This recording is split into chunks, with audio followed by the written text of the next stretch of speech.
this handle. There's no joint on the water bottle, so neither one of us gets attacked. Right on. You know what? I haven't thought about that. Oh man, I got a letter once. I need to take these off, maybe, huh? Yeah, I got a letter once.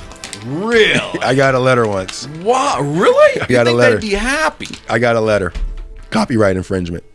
Yeah. And the craziest thing is... Dude, you got to be shitting me. No, I'm not. The craziest thing is my podcast is free, but they were making an assumption that we were making money. Got it. And it was me, my co-host, and a guest, and we had Dasani bottles of water. And why wouldn't they want it's free publicity, right? We didn't get their permission. That's what the letter was like. The product, isn't it now yours? No, it's yours to consume. It's not yours to advertise. Yeah. I don't think you were intentionally advertising. No, I wasn't. But that's why, like, you ever seen like videos and stuff like that, and like Nike's blurred out or whatever, whatever. They peel it off. Yeah. You think that still happens nowadays? Oh yeah. Is that still a thing? Oh yeah. Oh yeah. Oh yeah. Oh yeah. I got a lot to learn, man. Oh, I'm also doing obviously the same thing you are, where the intention wasn't to monetize it. If things happen, you just roll with it. But it's like the fact that someone would come and be upset that their brand is on here blows my mind. Oh yeah, man. I could make your hair stand up just doing it from the music aspect, because we use music clips and stuff like that. Oh, ouch. We have an episode of Eminem with his first producer, dude named Michael Mannix out of Detroit. Right. Him and Eminem went to high school together, all that type stuff, all that good backstory that the content. That never has really gotten out there, right? Right. And we tried to post it on YouTube. YouTube is fucking Nazis, yo. Yeah, I'm aware. YouTube is I am aware of Nazis. that. Yeah, I'm aware of that for sure. And Eminem, this is when I found out how protected his music is. So typically we can get away with like 10 to 15 seconds before they flag it. You can get that much in. Yeah, 10 to 15 seconds typically. Okay. Before they flag it. Eminem, 5 seconds. So it's different per artist. Yeah. Eminem was 5 seconds. And like we had times have changed, just like the drum beat of Lose Yourself, because we were talking about it, just playing low in the background. And once you get 3 flags from YouTube, they shut down your account. I'm aware. So we had gotten 2 flags because my guy who does all the editing and stuff like that kept breaking it down.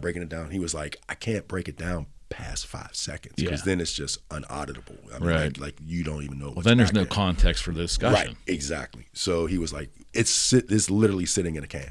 Wow. We cannot put it out. It was one of our best podcast episodes too. Yeah. Well, you are like the first person that put podcasting or the concept of it on my horizon, because I think I was just on Facebook and we connected like I think 2009 or 10 or 11 or something. Somewhere in there. Yeah. And I'm like, what the fuck is he doing? And then I'm like, oh, it was attractive to me. Yeah.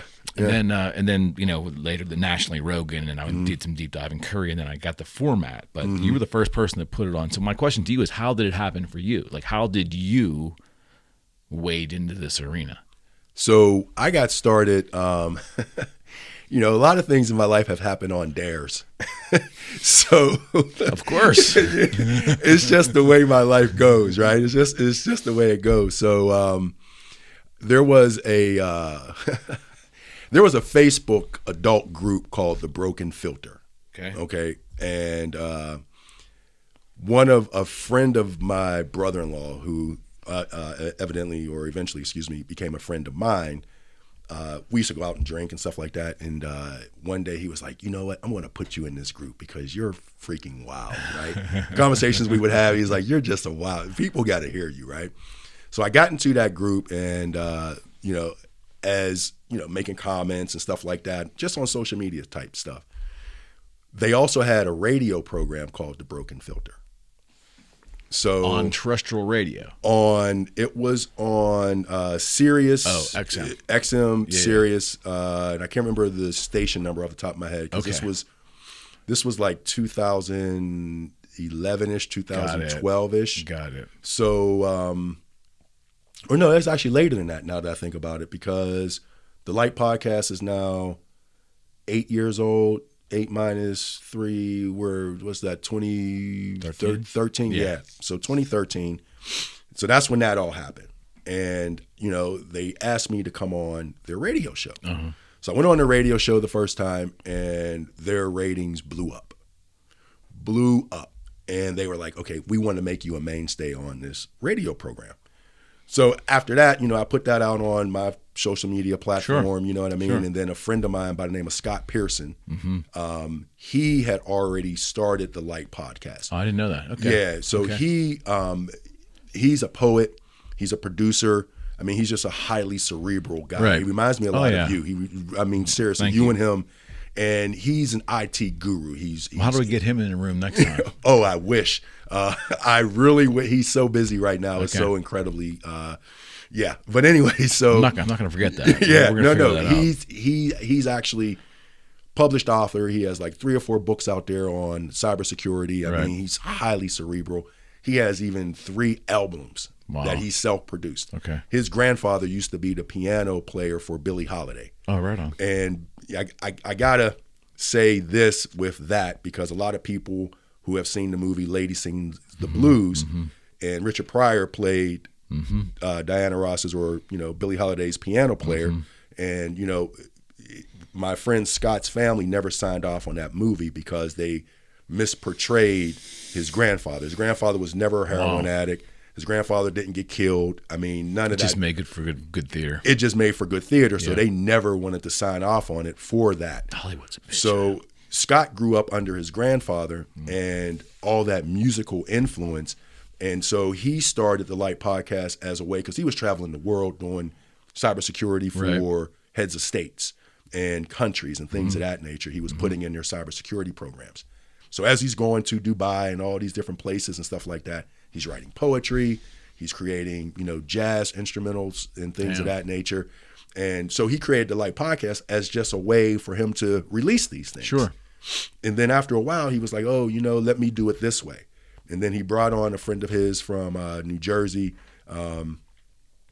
And after he heard me on The Broken Filter is when he said, hey, because him and I would have all these conversations about hip hop. I mean, tons of conversations. And after he heard me on The Broken Filter, he was like, hey, I need you on this podcast called The Light Podcast. And the rest, as they say, is history. And we've been doing this now for close to 8 years. Okay. And we're very proud of the products that we have put out. No question. We have close to 50 episodes. We have like 7 different mixtapes. Like I said already, Scott has 3 albums out there that are completely phenomenal. Any sort of artist, be it R&B, hip hop, I mean, any sort of artist could definitely put lyrical content to any of his instrumentals that are out there. Yeah, his tracks that are out there. Yeah. So let me ask you this. Do you remember the first episode you're on with him? Yes. I mean, so you already had some experience in the medium or being behind a mic and so forth. Right. But was it different? Did it feel different? It felt different from the perspective of I was able to just speak freely about something that has always been intrinsic with me.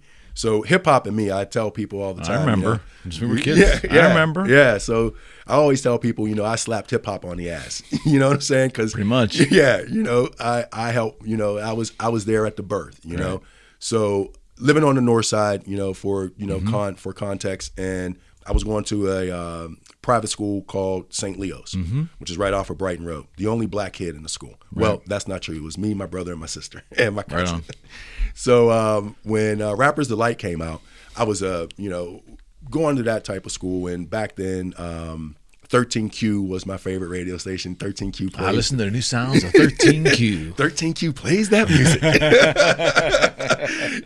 So just listening to, and I was listening to back then, like a lot of Kiss, a lot of, plus a lot of R&B. I remember you listening to all kinds of, your genre was very non-specific. I'm very eclectic. I'm very eclectic with my music because one of the things, even at a young age, I really understood was to understand other people, you have to kind of experience what they experience. Exactly. So I'm going to school with these folks, you know what I mean? And, this is what they're listening to. So I'll listen to it too. I mean, I can find a vibe with it, but and then I'll share with them what I'm listening to. Michael Jackson, Earth, Wind and Fire, Parliament, you know what I mean? Things of that nature. So when Rappers Delight came out, I'll never forget that day. I took that album to school. You weren't the only one. I was in like the 5th or 6th grade, and we used to have like, little time throughout the day, and we had a real cool teacher. I was in the 6th grade, we had a real cool teacher named I think his name was Mr. Lensner. Okay. And he was really, really cool, and he would bring out the record player during certain little times, and he allowed us to put an album on. So I brought in Rapper's Delight, right? Because this is mine now. I've been listening to Kiss and Led Zeppelin. He wouldn't let me bring in he let me bring in the Earth, Wind and Fire album once, but he wouldn't let me bring in like the Parliament and the Bootsy and all that. No, type stuff. it sounded like he didn't want to hear the funk. No, he was funk opposed because of the methodology or the message in the funk back then was it was heavy marijuana. Oh. Yeah, okay. Yeah, it was heavy. It was the time. Yeah, I get it.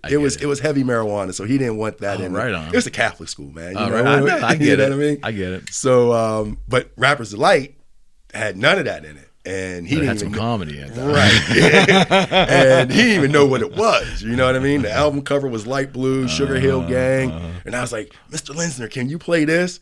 And when he played it, I'll never forget. Everybody in the classroom was just like, what? Hip hop, a hippie? And I know all the words at this point, right? And I'm going off to it, and he's just, what is this?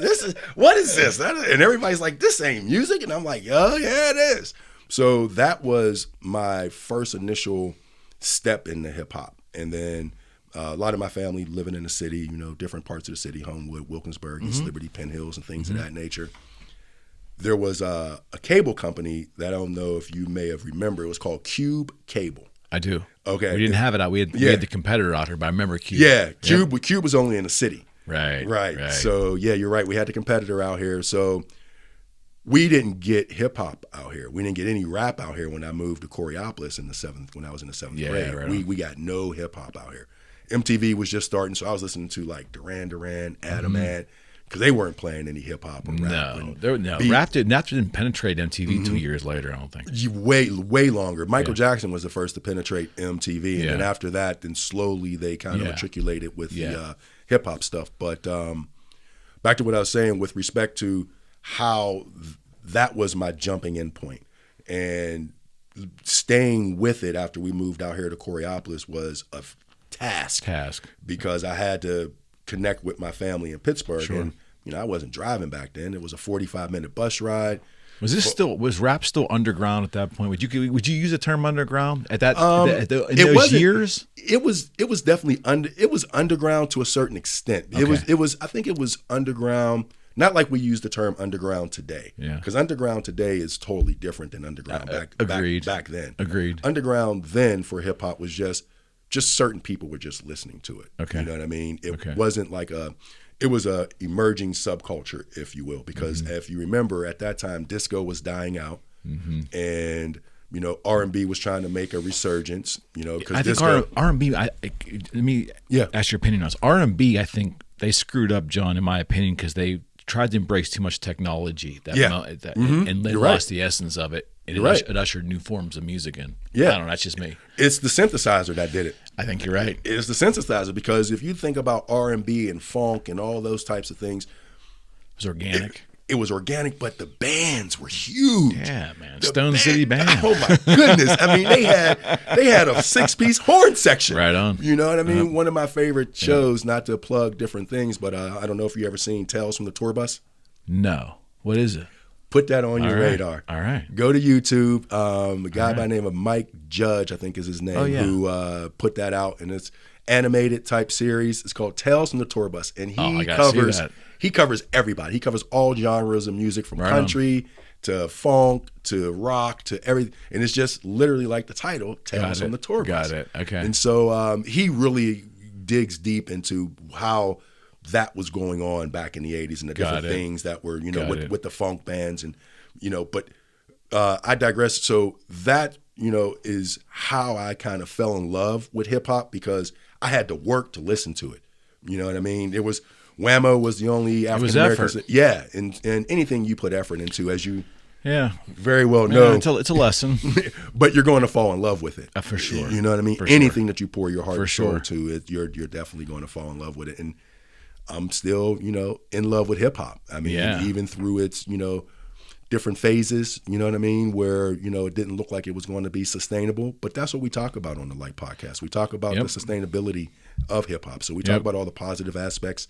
We talk about how, you know, it's permeated the world. We talk about, you know, all the positive impacts. KRS-One had a really famous quote.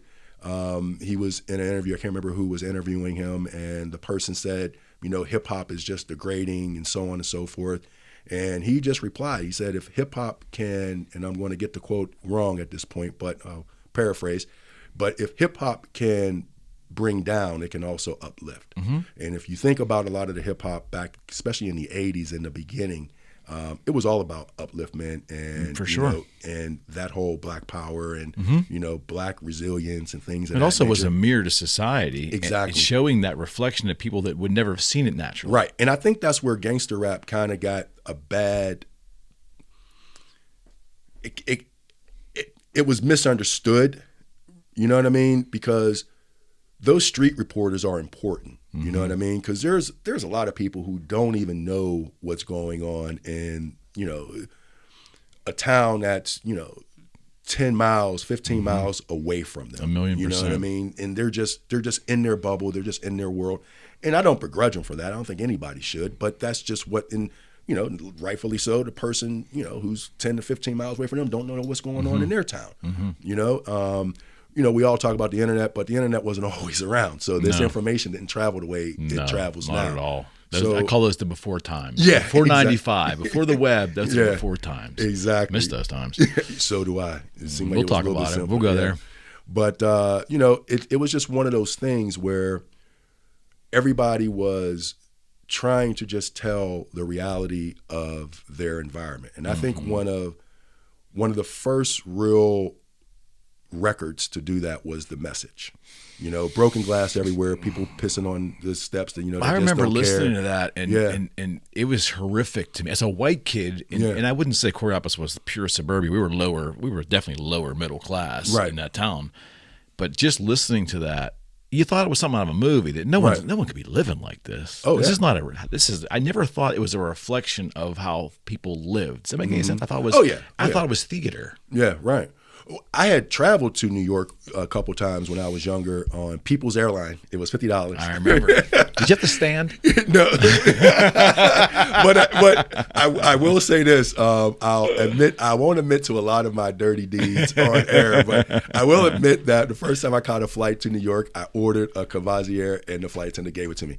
And I was in like the 10th grade. I believe it. I was a kid. That was People's Air, man. That was People's Air. You know, as long as I had the money to pay for it, she ain't give a damn. No. But I'm saying that to say, like, so when I heard the record, The Message, I had seen it.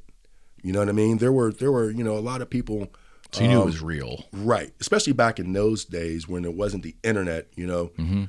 I would, you know, talk to people from New York. You know what I mean? My mom was building her business. She had a limousine service called Executive Limousine. And she also had a clothing and apparel company called Lady D's, which had a storefront over in Bellevue.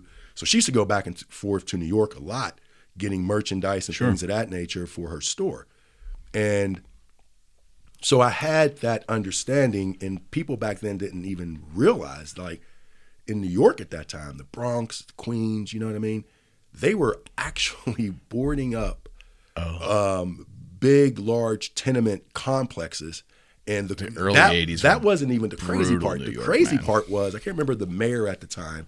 Koch? I think it was Koch. He actually hired painting crews to go out to these buildings and where the windows were, paint flowers and stuff to make it look like it wasn't just all bricked up and boarded up. There were areas that were like a war zone. Yeah, it was. 80s. I mean, it was, and that's what the song "The Message" talked about. Yep. And then you had like Schoolie D, you know, from the Parkside Killers, PSK, which was a gang in that area of New York. So he started rapping about that, and then that was technically the first gangster rap song. I know that. Yeah, then it went with Ice-T, and then it went out west. And I tell you, at that time, I had just joined the Marine Corps in '87, so '88, I'm in San Diego, and I go to my first swap meet, you know, flea market for those who don't know, and I pick up a tape. right? Because they were like, I don't know, whatever the price was, 5.4, whatever, right? Man, we're dating ourselves. Yeah, right? So I pick up a cassette tape. I didn't know what it was, right? It said Ghetto Boys on it. So I was like, whatever. And then one said NWA on it. And I was like, okay, whatever. And one, and I'm just picking them up, right? I'm just picking them up. And I listened to one of the tapes, and it had the song by NWA, Dope Man, on it. Mm-hmm. And I remember listening to it, and I was like, yo, this is informative. Because... Were you surprised? I was surprised because I didn't, you hear the story Sunny California, right? In Hollywood and all that. Oh, there's an underbelly. I had no idea, call me, uninformed, most people whatever. know. If you don't live there, you don't know. Right. I was just totally uninformed about that. And, the gangs and all. So to me, it was like, yo, this is information. Yeah, it's coming off Crash. Yeah, there's a lot of bitches, hoes, cussing, fuck them, all that. There's a lot of that in there. But, as they say, you got to see the forest through the trees. You know what I mean? You got to separate the message from the messenger. You know what I mean? So, and that's what I was able to do very early on. And I think I credit my parents and, my grandparents and my uncles and aunts for that, just simply because I grew up in a lot of white areas, and, it wasn't always fun. You know what I mean? We were getting in fights a lot and things of that nature. And so I had to learn very early on how to separate things and how to put things in different boxes. You know what I mean? Yeah, that person may be racist, but that person may not be racist, but. You know what I mean? I do. I had to frame that at a very early age. Okay. I'm talking, I went to private schools from my very first school until I came out here to Cornell.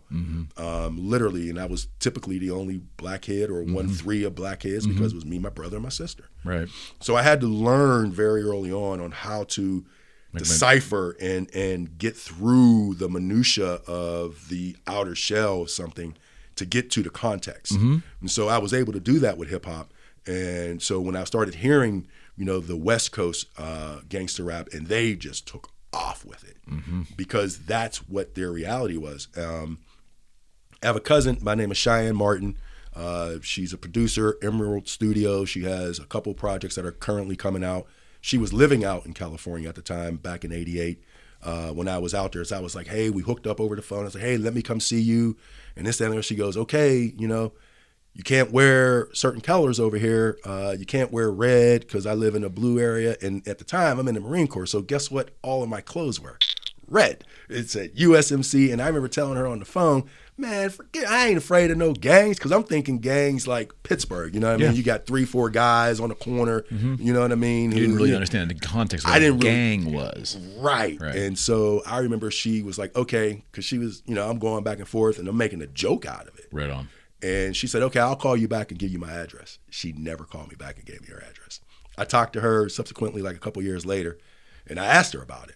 And she was like, because if you would have come here it's dangerous. And you would have gotten hurt, I would have had your mother, your father, I'd have had your whole family out here on my head. Can't blame her. Right. And she said, so I had to do that to protect you from yourself because you didn't understand what was going on out here. And but through the music over time, I really got a vivid picture from a lot of those great storytellers who were out there on the West Coast at that time. The DOC, Ice Cube, I mean, Ice-T, Too Short. There were a lot of early cats who were really framing what it was like out there. And some of those guys didn't get paid. They were too early in the game. Yeah, they should have been paid, but they weren't paid. Yeah, and by timing, right? Right, but I think there were framers for a lot of things. You know what I mean? You go to a small school, small college, university, you play sports, and they're not too good the year you're there, but because y'all did, relatively okay. Yeah. Now they're getting more recruits, so they grow the program. They're building it for the next generation. Right. Yeah. And that's the way I look at, like, those cats from the early days who were out there on the West Coast, because everything for hip hop was New York at that. You know what I mean? And because we didn't have the internet, the information was coming out as a trickle. We weren't getting. What were you getting it from? Was it magazines? Was it word of mouth? I was getting it personally. I was getting it from my cousins.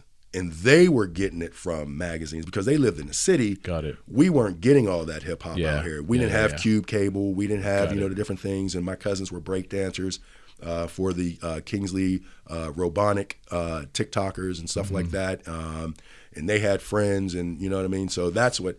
Every weekend, I'm trying to rush to the city to hang out with them and spend the night over at their house so I can get that immersion and steal some of their tapes. Got it. No, I get you know what I mean? Get that vibe, you know, because it just wasn't out here in the suburbs. So anytime you can immerse yourself in something as an adult, I always say, something that you really love, everything becomes fun then. When I got in the guitar business, John, it was like I woke up every day going, I can't believe I'm making money doing this, because I just love the instrument and I love the music behind it. So I never felt like I was working. Do you feel the same about the project? I mean, like this is a lot of work, but I love doing it. Right. When people say, "Oh my God, that's just like so much work," I mean, do you ever feel like, I mean, if you're lucky to be able to do what you dig, isn't that like a blessing? My grandfather said it all the time: find something you love, and you'll never work another day in your life. And I had a really good friend by the name of Josh Horowitz back when I was working at this one company, software development company in Maryland. And he used to always say that his grandmother used to tell him, do what you love and find somebody to pay you for it. You know? I like that. And so I've always wanted to do something. There used to be a commercial back in the day about being a radio guy, right? Okay. Being on the radio. And he used to come on, remember Chiller Theater? Oh, yeah. Okay, so he used to come on like that time of night, right? And there used to be this guy, he'd be like, you never know what you can do until you try. You know what I mean? Perfect voice, perfect pitch, perfect tone, you know what I mean? And it was like this, call this number for this, broadcast school. Broadcasting school. Yeah, I think I actually remember that. He had his one hand over the one can. He's like, I remember that. Yeah, he's like, you never know what you can do until you try, right? So I just always wanted to do something. I don't have a voice for singing.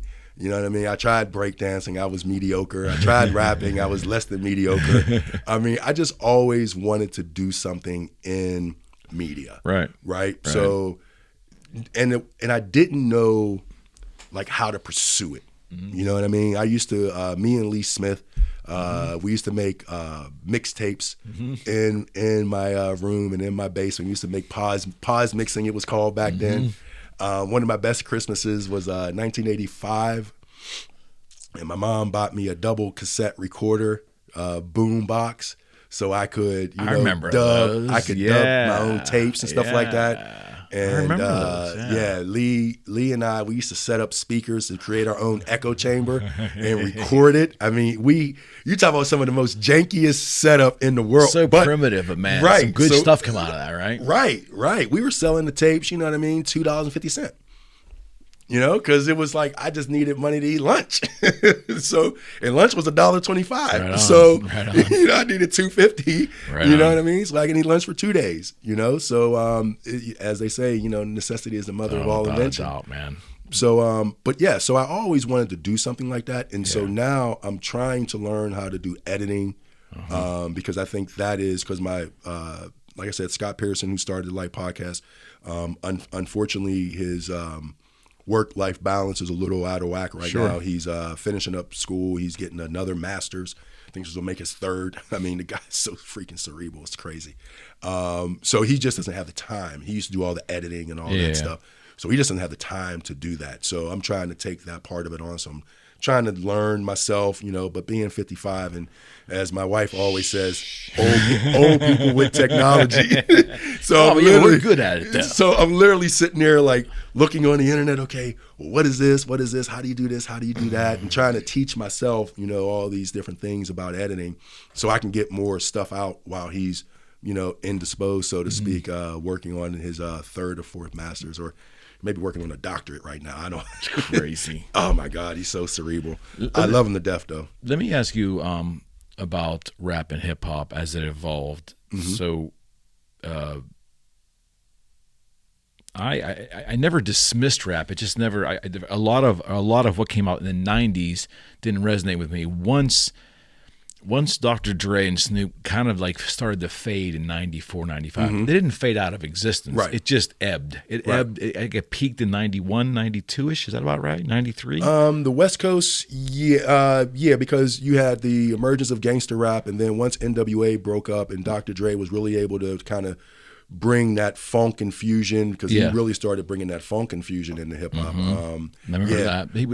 Was it the Gap Band? Who did the who moved and started embracing the older R&B bands? Was it Snoop or was it Dr. Dre? It was Dr. Dre. Okay. Yeah, Dr. Dre was one of the first producers, to my knowledge. Now, again, you know, the Isley Brothers. He them? Yes, he was bringing in a lot of that old school funk into hip hop. He was marrying that in, because like a lot of the New York cats were using break beats and things of that nature. So they were just using the break part of the beat, right?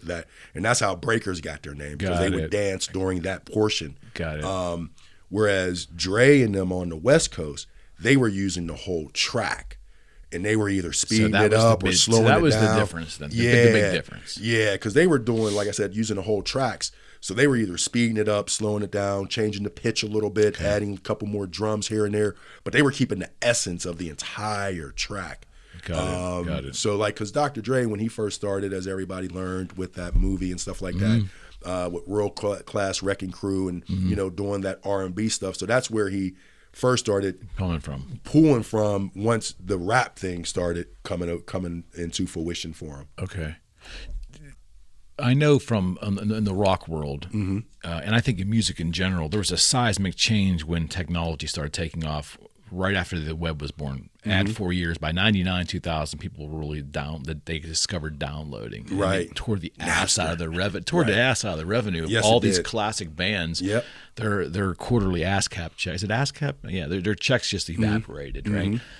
Do you think the same thing happened, you know, to R&B and to that genre as well, and to rap? You think it was affected in the same way? Because I think it was. Definitely. It wasn't talked about as much. They weren't as vocal about it, to me. Those artists seem to not be as vocal about it as the rock or the hard rock artists. The hard rock community, they lost their minds over that shit.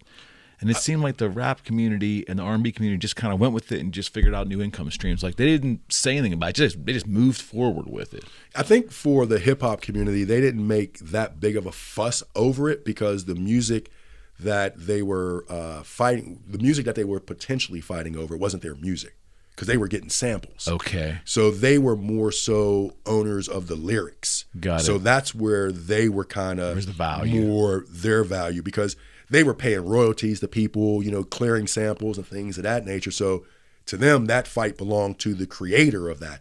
And I think with rock, y'all weren't, you know, rock, I don't mean y'all, but but rock, that industry, they weren't sampling. Everything, a lot of what was being created. It isn't all big sample, and everything builds. I mean, true, but but it wasn't the backbone of what they created. They were creating the their song own structure. They owned that. Exactly. Whereas, you know, hip hop and stuff like that. Whereas R&B in the late '80s, early '90s, with the, you know, Zapp and Roger Troutman and things of that nature, they were moving more towards the synthesizer. So they weren't, again, that creative piece of, like, you know, the full band wasn't there any longer. Who carried that torch? Did anybody carry that torch? Parliament carried that torch for a while. James Brown carried that torch for a while. And I know I'm leaving out countless others, but these are the ones. Earth, Wind, and Fire, dude. Earth, Wind, and Fire carried that torch for a while. The Commodores carried that torch for a while. And I'm just thinking of, like, the big band productions, right? Because I used to be a big concert head. And ironically, somebody, Rick James started. Stone City. Right. He started with that, and then he kind of moved away from it. You think they were any good? The band? I mean, or you think it was? You think it was just he was that popular, so they were assumed to be good? No, because he had. I can't believe I'm drawing a blank like this, but it's okay. Tales from the Tour Bus, man. You got to check it out. I will. Because they talk about that and how he formed the Stone City Band. Like, so James Brown,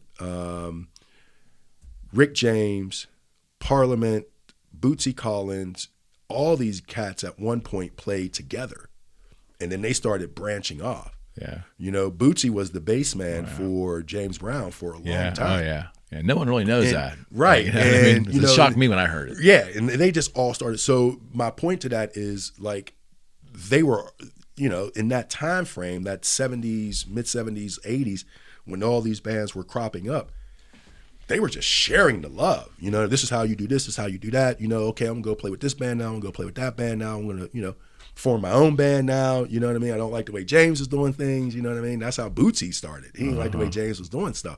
And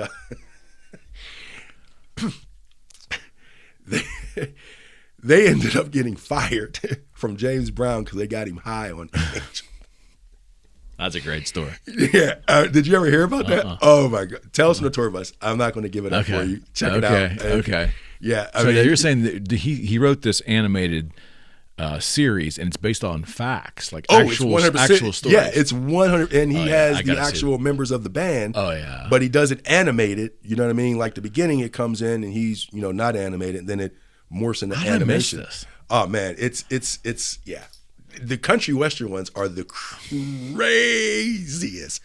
What's the movie that just came out about the famous country western couple from back in the day, Tammy Wynette and you got me. It's country. I can't tell oh you. man, listen. Those cats were wild. Oh, they were shooting each other. They were doing all. I mean, everybody talks about, you know, hip hop being dangerous and stuff like that, man. Them country western cats, man. Oh, it was the Old West. Oh my goodness. And they thought it was the Old West. Oh and they settled things with their fists or with lead. Yeah, all the time, and they weren't getting arrested for it. And the drinking and driving, there's this one story I can't remember. Man, I can't. Oh, it's killing me. I think it was. I don't want to misquote or represent somebody, but I'm pretty sure it was Tammy Wynette and some dude George somebody. I can't remember. George Strait? No, not George Strait. It was a country western. George dude. Jones. It may have been. I can't remember. Okay. The movie just came out about him. Okay. And he used to like to get blackout drunk, right? The dudes like to get blackout drunk, and they're on tour, and they're on a tour bus. And he bought this tour bus, and he put all these pictures and all this ornate stuff on the inside and didn't nail anything down. So, of course. So he ends up getting drunk, as the story goes, and he's driving, and then they drive off the road in this tour bus because he falls asleep at the wheel, and all this stuff is flying off the walls and stuff like that. And I mean, you got to check it out. You got to check it out, man. You got it. I cannot do the story justice. I cannot. Isn't it interesting how we seem to kind of migrate to the type of music that resonates? I mean, you have an eclectic palette. I like to think I do. Probably it becomes more narrow as I become older. I get more focused on what I really like. Mm-hmm. But like, I loved R&B growing up. I got introduced to rap, and I think the gangster rap, I might have lost my desire for it afterwards. Mm-hmm. But like country music, and I love rock and roll. Like country music, I know it's the same essence. It's a guitar, there's a bass, there's a drummer. People are singing, they're standing up there. It just doesn't. I mean, it's funny how the human mind works. Like it's such a visceral experience between what you're feeling and what you think. Right. And I mean, do you get any of that? I mean, like, are there genres like? I mean, if you hear country music, I'm sure you're open-minded enough to hear something and give it a shot. But do you already have do you feel like you have a preconceived notion of negativity because you just generally probably don't like a lot of country music? Country music to me is. I'm sorry. And I'm being honest. Don't kill me for this. I'm just being honest. Don't kill me for this. Please do not kill me for what I'm about to say. All right. Don't kill me for what I'm about to say. But country music to me is white boy rap.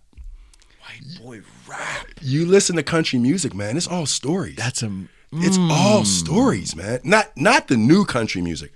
I'm talking about like. Okay. I used to like Kenny Rogers. I used to like the Charlie you're Daniels like more band. Traditional. And I really got Merle Haggard. Charlie Pride. You know what I mean? Yeah. I got a strong appreciation for country music when I was in the Marine Corps. Because, you know, again, just trying to understand people, where they come from. Like the UN in there. There's people from all over the place. Thrown in the same room. Right. And, you know, you don't get to hog the radio. Right. You know what I'm saying? You don't get to just play your music. Probably was a good thing, though. And it was a good thing because before that, my country music type of understanding was really narrow. Charlie Daniels Band, Kenny Rogers, Dolly Parton, Charlie Pride. Okay. Right? Okay. That to me was country music. Okay. Right?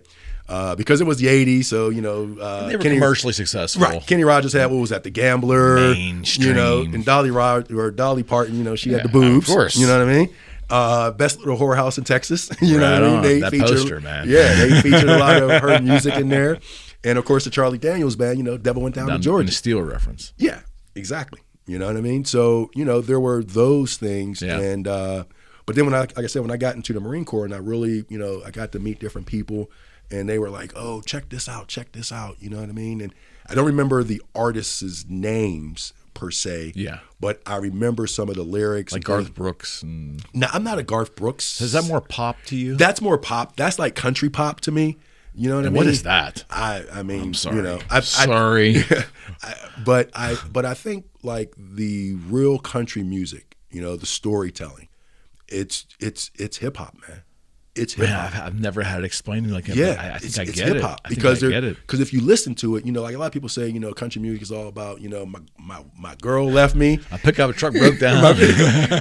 my dog died, and I'm sitting drinking a Bud Light. You know what I mean? Yeah, but for sure. It's just talking about the struggle, right? And I think most recently with that one song went crazy. And see. What's your thoughts on it? How can I put this politely? Go ahead. Well, everybody's trying to co-opt what this song means. Yeah, I don't like the song simply because of the message that it's trying to portray. Okay. You know what I'm saying? Have you seen an interview with him? I haven't seen an interview with him. So I challenge you to go watch him. Go on Rogan and watch him. Okay. Or anywhere because he's made the rounds now. I'm quite sure. I think when you see I get your point because I was at first like my forehead was crooked when I first listened to it, and then I listened to him explain what happened to him here, and I think I see it.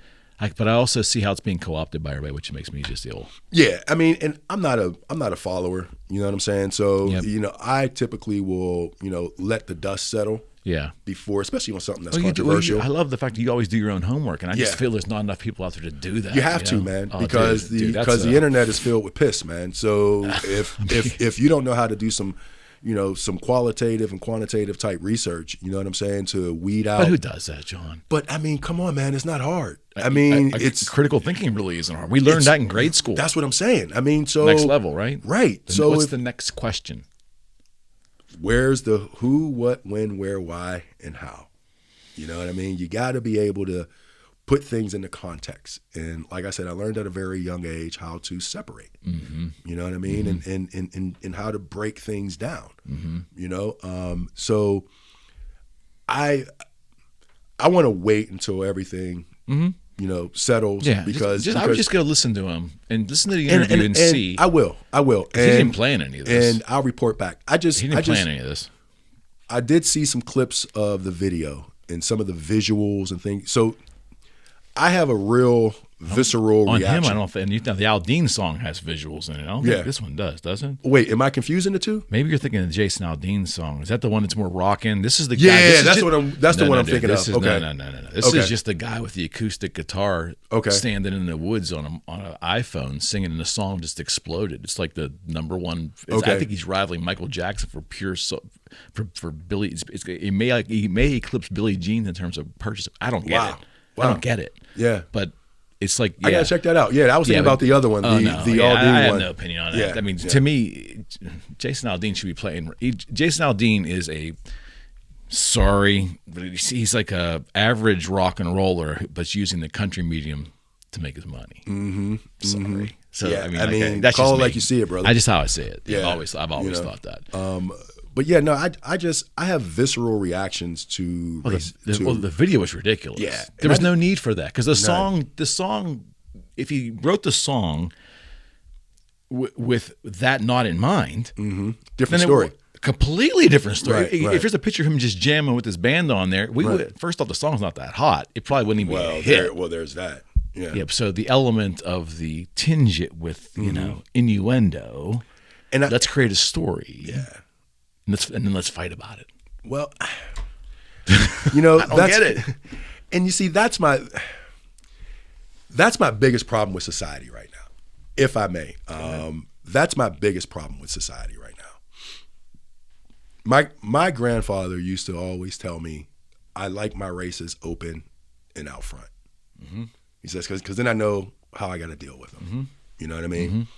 And right now, today, in our country, there is a very stark divide.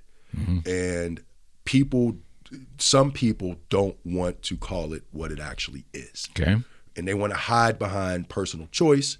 They want to hide behind a bunch of other, words, a bunch of that they can find in a thesaurus, mm-hmm. But just say it what it is. You know what I mean? You don't like X because of X, mm-hmm. period. Mm-hmm.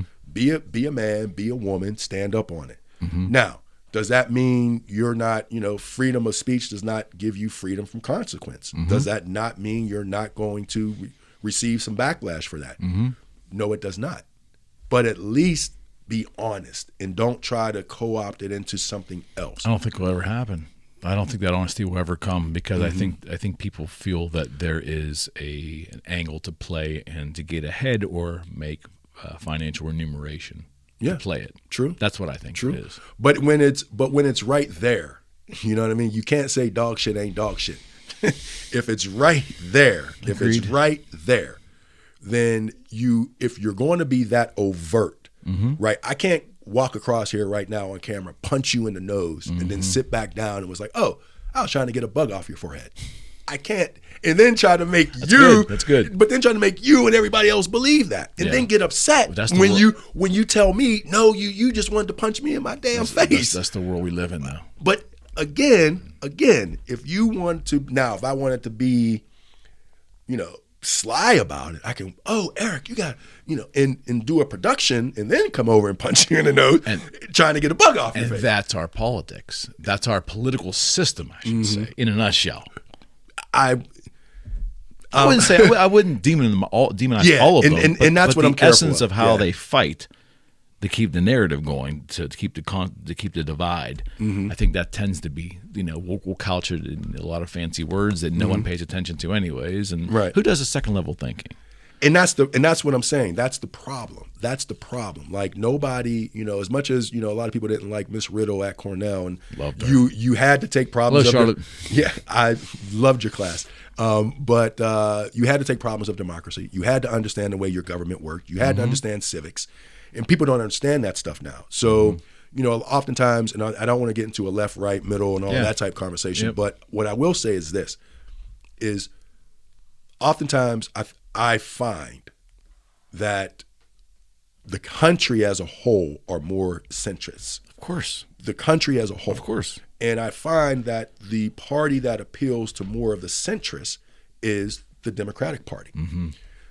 And I think that because of how they fight, they don't fight for the most part. I think the Democrats are doing themselves a disservice by trying to fight like Republicans, especially the far right. Especially since the most former recent president, mm-hmm. you know what I mean, started the fight like that. Mm-hmm. Well, he changed the game. He changed the playing field. And I think that's why Democrats are often called weak, because they want to fight about the policy. They want to fight about this. We don't want to talk about who you were screwing. We don't want to talk about all those. We want to, what is the topic? Can we stay on topic? Mm-hmm. And I'm not saying all Democrats, so please don't everybody come at me. I'm not painting with a broad brush. Right. I'm not painting with a broad brush. But then there are some, conservatives, who are truly fiscally conservative, mm-hmm. and we need them. And I've said this before because mm-hmm. on the Light podcast, we also do what's called politicking when we mm-hmm. talk about politics. So I said this before, like, we need Republicans. Mm-hmm. We need Democrats. We need independents, because we need diversity of thought in order to say it again, my friend. We need diversity of thought to come up with a solution. And you're in a long-term relationship. I'm married, and you learn. I'm married. Oh, I didn't know you and her got married. Yeah, 10 years ago, dude. Oh, okay. Sorry. No problem. No problem. But I knew y'all were together. But my point is, you learn that you're not always right. Your wife's not always right, even though you have to say she is. Love you, hon. I'm never right. I admit it. I'm never right either. But my point is, you learn how to come to the center of a situation and say, okay, what is best for this situation? Yeah. It's not about me winning, you getting another tick mark because you won. And how do we get there? Because everybody thinks that they've got to win. I think we get there. Humility. And again, okay, you're getting me on my soapbox here. That's why you're sitting here, brother. I think we get there by just simply electing better people. Don't get no argument out of me there. And I think the first way to start doing that is and I know people are going to kill me for this, but I think it's for the federal government to step in and really go into a lot of these areas in the Midwest and down south and a couple areas, in the Northeast as well as the Southwest, and handle all these gerrymandering districts. Mm-hmm. You know what I mean? Because there's no reason for some of these people to be elected. No reason whatsoever. And they're drawing these lines, so it doesn't matter, like in Florida. It doesn't matter, you know what I mean? I read a report, and I'm not going to talk about what I professionally do as a day job on here. I'm not allowed. But I read a report about how so many voters in the northern part of Florida are disenfranchised because they're minorities. And the way the voting lines were strategically drawn, so it looks like origami. Like it's not, and again, I know you can't draw just a straight line. You can't put everything in a box. Things are going to have some wiggles in it. But to purposefully, take a large swath from this area and then take this area here who's equal size and break it down like a Venn diagram. You know what I mean? We're only going to take this much and put it in here, take this much and put it over there, because that's where the minority pockets are.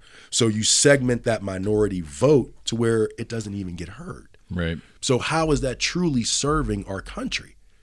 It's well, not. You can make the argument too, and I'll say before I say this, I don't have a personal opinion because I've never really contemplated it, but you get a lot of people that will argue the electoral college versus just the popular vote. Like, should we not be just electing? If it really is the essence of electing of who the most amount of people in the country win, right, in terms of their vote. Right. That's the popular vote. Right. But that's not what we do.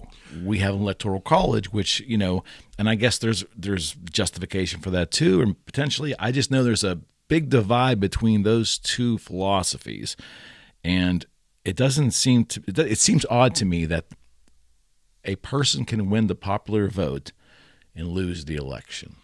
Yeah, it's a weird system. Yeah. I'm not demonizing anybody. I'm just Right. saying it's a odd, and I don't know if a lot of countries operate that way. No, they don't. But the electoral college, I think, has outlived its day.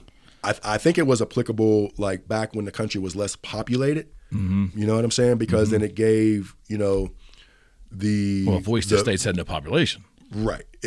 Pretty much the middle. If you take, go right down the middle of the United States, you know what I mean, from about Oregon to about like the Dakotas, and go straight down, like that area wasn't, there's not a lot of population there, but you got to hear from those people. Certainly. You must be able to, figure out how we can incorporate what they need, and what their needs are.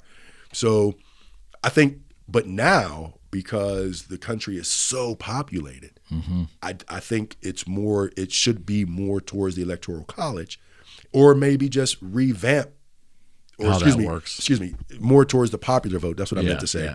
And less towards the electoral college, or even revamp the electoral college to mean what it should mean now. Yes. You know what I'm saying? Well, to be close to current society. Exactly. Because electoral college, again, it's just an outdated concept. That's yes,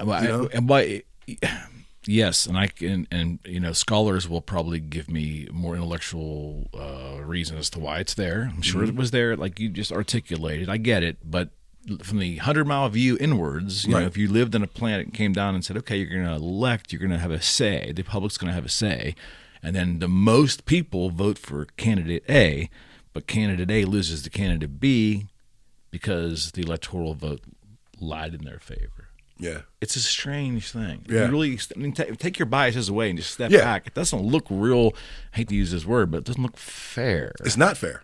You know what I mean? No, I definitely know what you mean. It's definitely not fair. I don't know.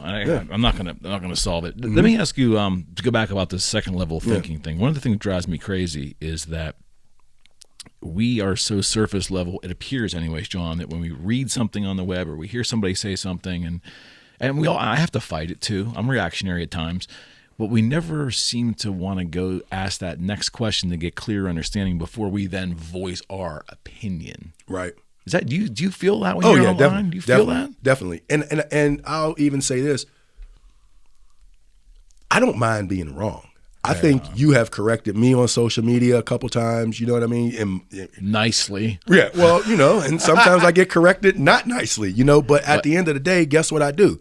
Thank you. But you're always humble enough to realize you may not have it right. Exactly. I'm the exact same way. Yeah, you're a podcaster. You really can't do this without a level of humility. Because someone's going to bring you some shit that's going to make you go, yeah, right, yeah. And there's been a couple times where I've been, which is why I try not to do it as much now. I try to wait till things settle before I talk about a topic.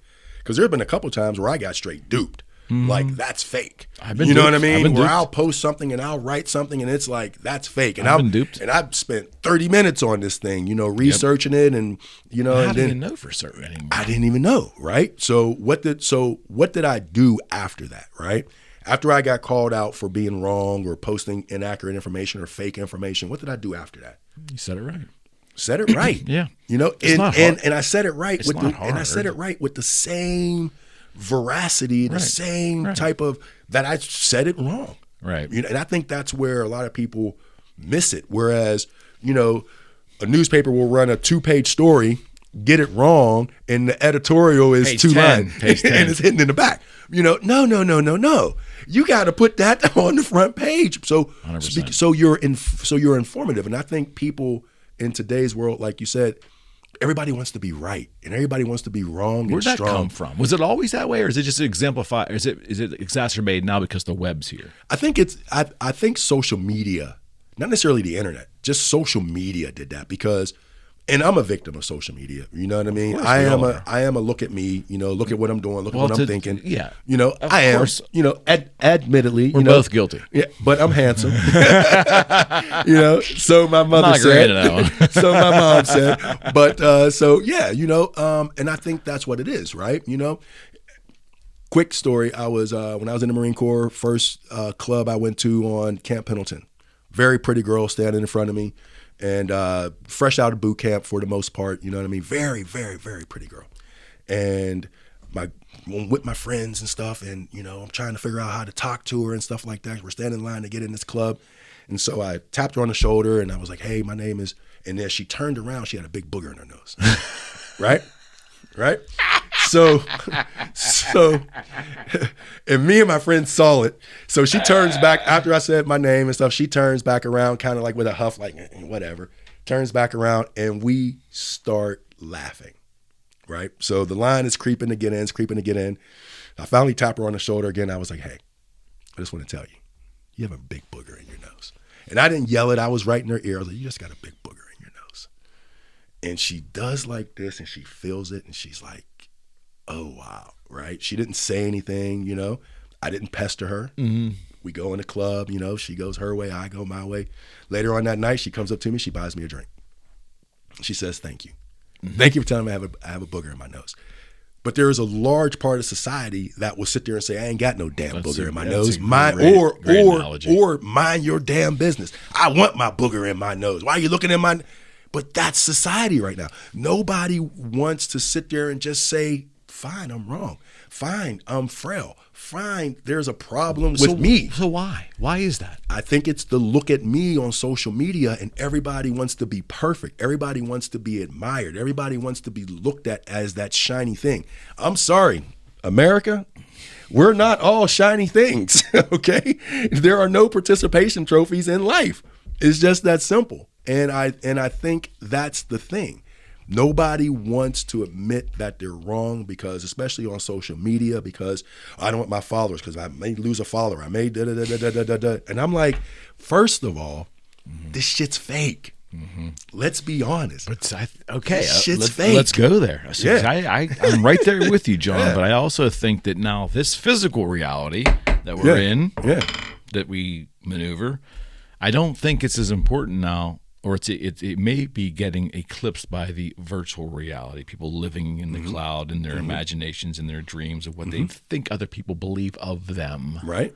How the fuck did that happen? Because everybody wants to be the shiny fucking thing. I mean, listen, everybody's not the prom queen. Everybody's not the prom king. But you go on social media right now, and you can go on Instagram, and excuse me for plugging them, but you can go on any social media platform, and when you go to post a picture, you can apply filters. Like, motherfucker, that's how you look. You know what I mean? Except the version of your... They don't want to do that. My mom used to always... Humans don't want to do that. Remember when I was in high school and I was missing my front tooth? Yeah. Okay. So I remember after it happened, right? I was distraught. 10th grader, my face had just cleared up from acne. I'm thinking I'm going to get some girls now, right? Or 9th grade, excuse me. I'm thinking I'm going to start getting some girls now, right? Braces came off, you know what I mean? Because my teeth were looking like the fingers on the, Yellow Pages book back in the day. Yeah, I'm dating myself. But, so braces are coming off, braces were off rather. Got the pearly whites, acne gone, and I knock out my damn front tooth, right? And I remember. I kind of remember that, actually. Yeah, right? So I didn't want to go to school, right? I'm like, Mom, because it's the front chiclet. It's right there. Like, you cannot not see it. And my mom took me in the bathroom, and she made me look in the mirror. And she was like, that's the face you're going to see every day for the rest of your life. Right. Every time you brush your teeth, every time you wash your face. So get used to it. And she said, you can't come out. You're going to stand here. You're going to look at that face until you fall back in love with it. Because that's you.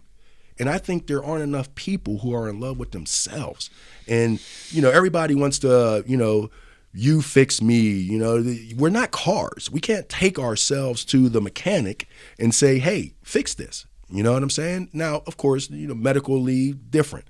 But as far as like who you are and your person, and, beauty's on the inside anyway. I mean, this fucking shell don't mean nothing. You know what I'm saying? You understand that as we age, that becomes more apparent. Well, me being a late bloomer, I knew that young because most of my, I didn't have any girlfriends. You know what I mean? I was, acne. That's not exactly true. Well, that is very true. He's telling some tall tales now. You'll be hard pressed to find a girl from Corey Outlets that said they were my girlfriend. You'll be hard pressed, straight up. Could be a challenge. You might take them up on that challenge. Yeah, I mean, you will be very hard pressed. But it wasn't until so again, like I was a late bloomer, so I was very comfortable with not looking like the status quo the way somebody should look. Yeah. I got comfortable. Well, you were comfortable in your own skin, so to speak. Right. So then later on, I got my tooth fixed, and grew up a little bit. You know what I'm saying? Got a little bit more personality, sure. And so now women like me and stuff like that. And I'm,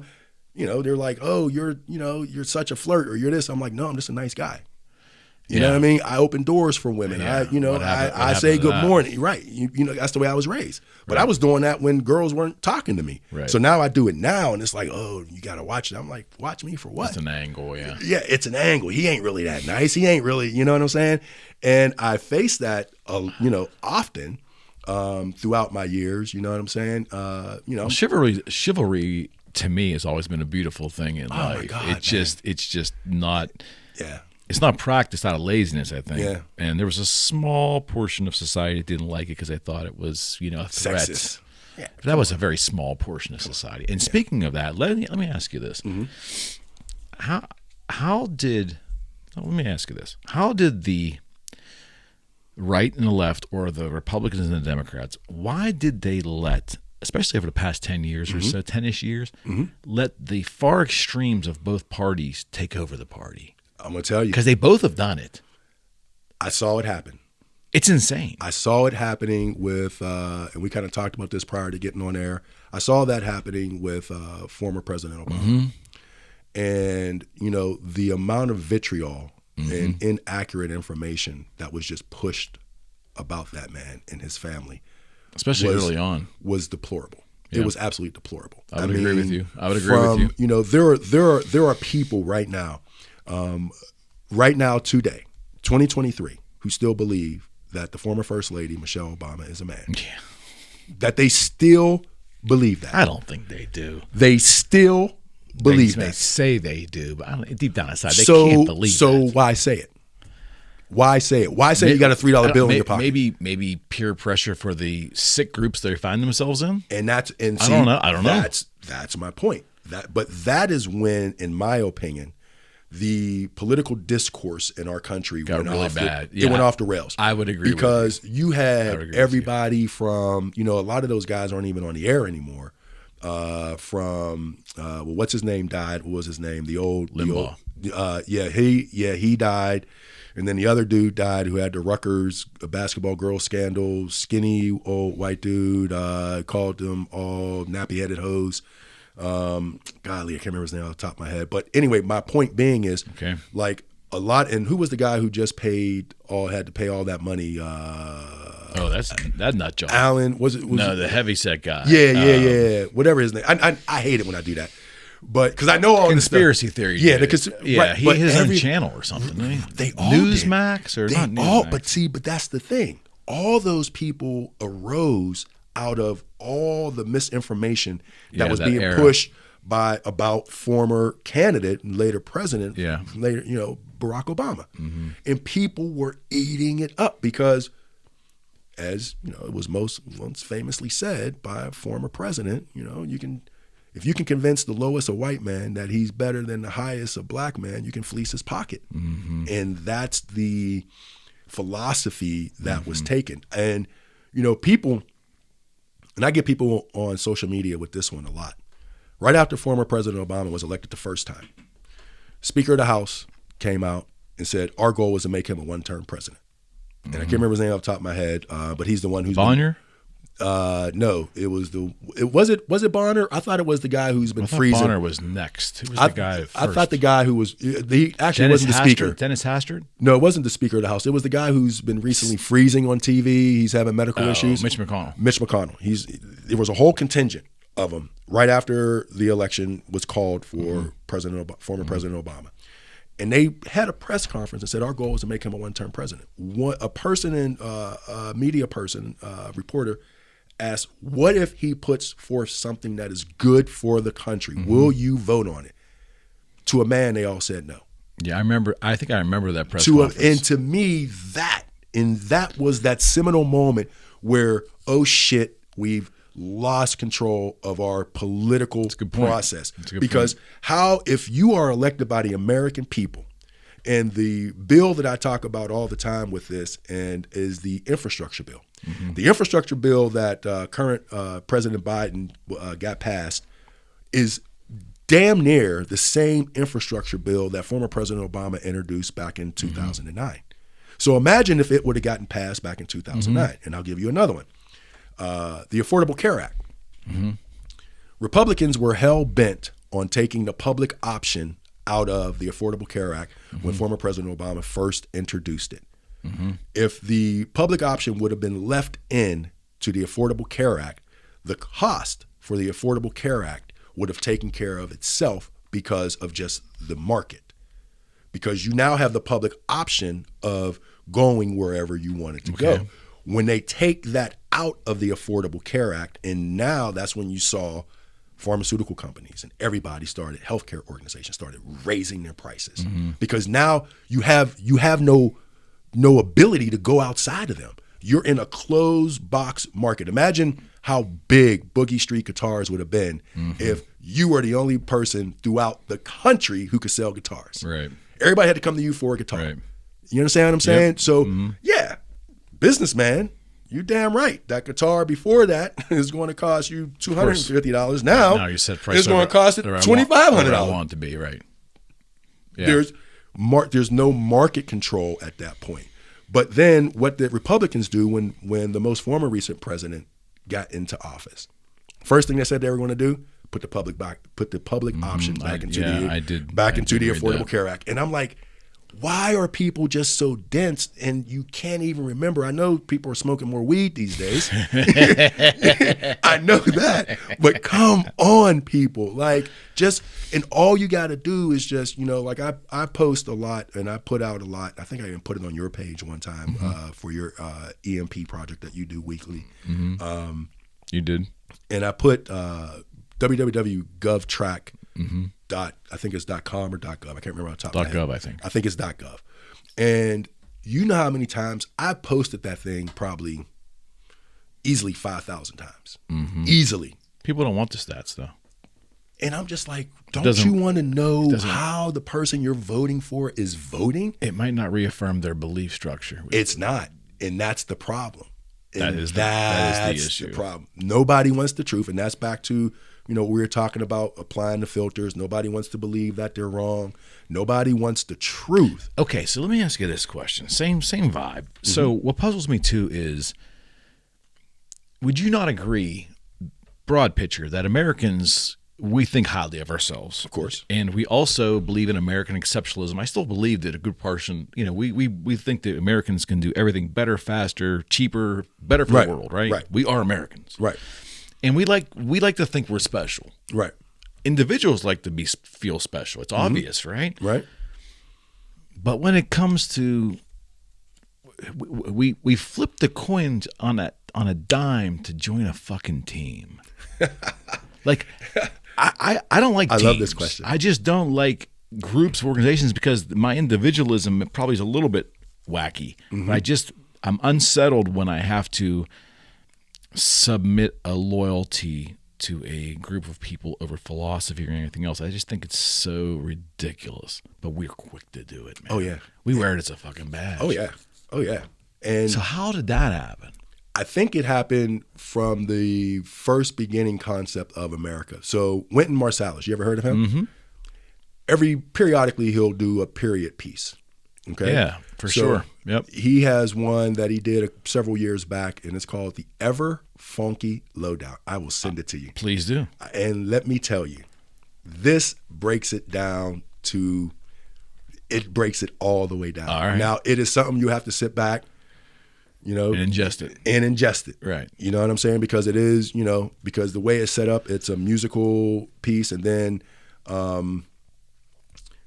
my memory's not good this morning, but what is his name? Not Wynton Marsalis. What is his name? Wendell Pierce. Yes. Plays a character on the album called Mr. Game. Okay. So there's a musical, like track 1 is musical, Got it. and then track 2 is spoken by Mr. Game, and he breaks down to you what the track was just about. Got it. And he talks about, I don't want to give it away, because let me tell you, when you realize what he's talking about, it's going to blow your freaking mind. And it's called The Ever Funky Lowdown. And it breaks down exactly what you just said. We all want to be winners. We all want to sit here and be part of the collective of the winners, because who wants to be a loser, right? Who? And it's that frailty that's within us that nobody can sit there and just admit, I lost. That's why I love sports so much, especially growing up, right? Growing up in a lot of racial areas and things of that nature, you know, being only the black kid and all that type of stuff. When I got on the football field, basketball court, baseball field, whatever, it's a level playing field now. So you can't call me, you know, the N-word. You can, but I'm whooping your ass out here. Got it. Yep. You know what I'm saying? Yep. And I think that's the thing that people have gotten away from, is being able to accept loss, being able to sit there and accept the fact that I wasn't good enough at that. I didn't know enough about that. So I was wrong, or I lost. That's the problem. Because I think once we get back to being able to accept, did my best, you know what I mean? I think one of the greatest sports is track. Because it's mano a mano, it's some shorts and some sneakers. You know what I mean? Either you cross the finish line first, second, or third. That's it. There's a finality to. I love that about sports. There's a well, except for ties and hockey and soccer. Right. But there's a finality to it. Here you go. And society accepts winner, loser. We move on. And nobody wants to feel the pain. You know, that's why, I guess. That's why we have the opioid epidemic. That's why we've already had the drugs epidemic, the heroin epidemic. The pain of losing. But the pain. People, you know, Michael Jordan, Yeah. You know what I mean? Great athletes, all Kobe Bryant, Larry Bird, great athletes all the time talk about getting comfortable with being uncomfortable. David Goggins. I know you know David Goggins. Books in the other room. Yeah. You know what I mean? Yep. He talks about how he makes sure he does something that sucks for an hour every day. Yep. Do something that sucks, that you hate doing for an hour every day, and it's going to make you a better person on the inside. Yeah. Because it's going to get you So used to. are we just soft now? Yeah, 100%, 150%. Everybody is just. I mean, you were a Marine, dude. So I mean, you're hey, ilk, once a Marine, always a Marine. Your ilk coming right. You're Yeah. right, and your ilk, I would have to think, looks at life a little different, right? I mean, there's a demand and an order and a structure and a duty of service that the average civilian, me included, just can't understand. I think let me just say for me, okay, because I don't want to talk for other people. Let me just say for me, I don't ever want to be that person, right? I get a lot of stuff wrong, a lot on a daily basis. But I like to think I'm a person who can accept it. You know what I'm saying? And I learned that growing up, you know what I mean, under my parents, under my grandparents, you know, aunts and uncles and stuff like that throughout my family. Right. You know, and I've come across so many people who are resistant to that. Like, to me, the best way I can say it is this. When I first got into sales, right? Sales training, you know, all that type stuff. And, you know, guy asked a rhetorical question. He was like, what's the word that we want to hear as soon as possible? And everybody's thinking, you know, close, sell, da-da-da-da. He said, no. The word we want to hear as soon as possible is no. He said, because once you tell me no, I have two choices. I can go the other way, or I can figure out why you're saying no so I can sell past your no, right? But in society, nobody wants to hear the word no. Like, nobody wants to hear the freaking word no. And that's part of losing.